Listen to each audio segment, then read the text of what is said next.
Bismillahirrahmanirrahim. Assalamu alaikum. Dear audience, welcome back to the Linguistics Hub, and I'm your host, Dr. Nasir Mahmood. You used the right words, clear grammar, but still the listener misunderstood you. Why?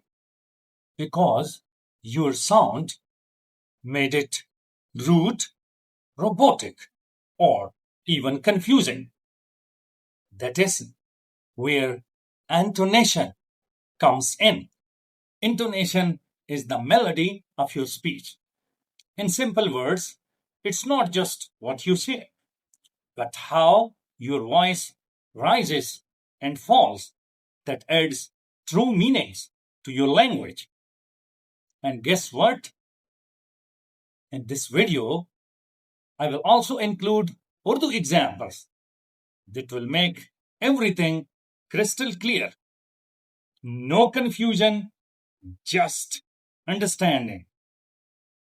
And a quick note for you, please.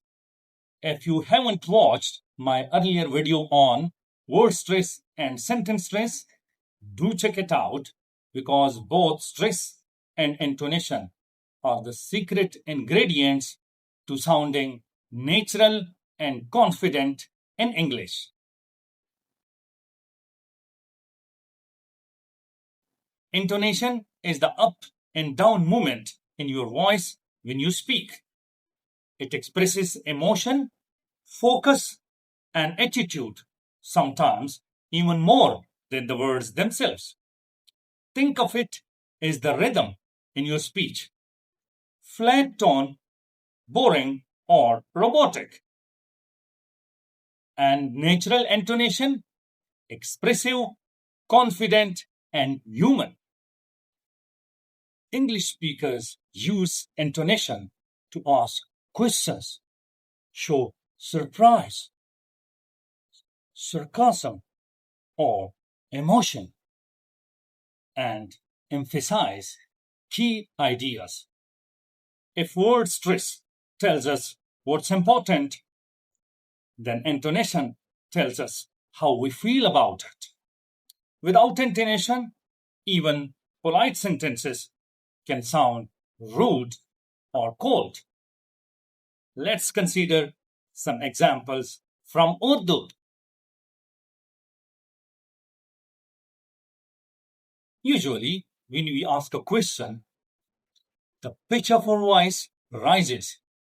For example, if I'm going to ask someone in Urdu whether he has taken meal or not, so I will say, Aapne खाना खाया?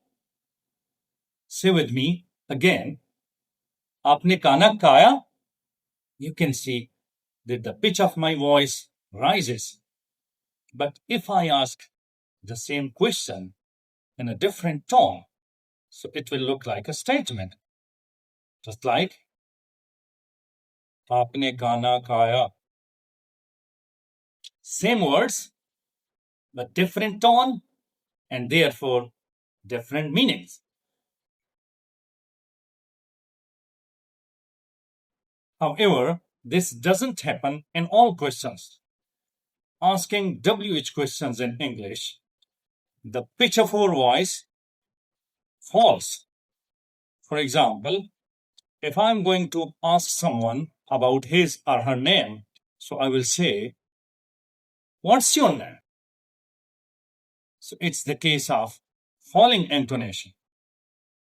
In Urdu, when we ask similar type of questions, for example, where question, it's also a WH question.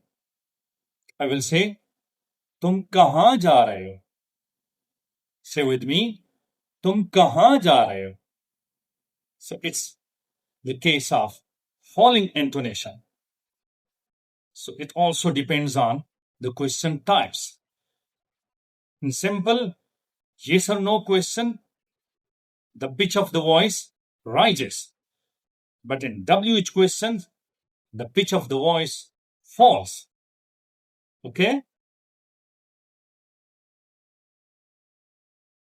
And the third type is fall-rise intonation.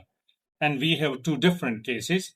In the first case, an individual word can be involved. For example, I'm tired, but let's go for a walk. So it shows the fall rise intonation on individual word tired. And in the second case, two different parts of the sentence can be involved. And it happens in those cases where the speaker says something, but he uses conjunctions like but to prove the opposite point of view. For example, the first chapter of the book was good, but not the second one. The first chapter of the book was good, but not the second one. So it is also the case of fall rise intonation, where two different parts of the sentence are involved. Okay? So next time you speak in English, do remember it's not only the words or grammar that make you understandable. Your intonation shows your emotions and tensions, your meaning and message. It can build trust or create confusion. It can make you sound polite or rude. If you found this video helpful, do like, subscribe, and share. Thank you so much. See you in the next video. Until then, take care. Allah Hafiz.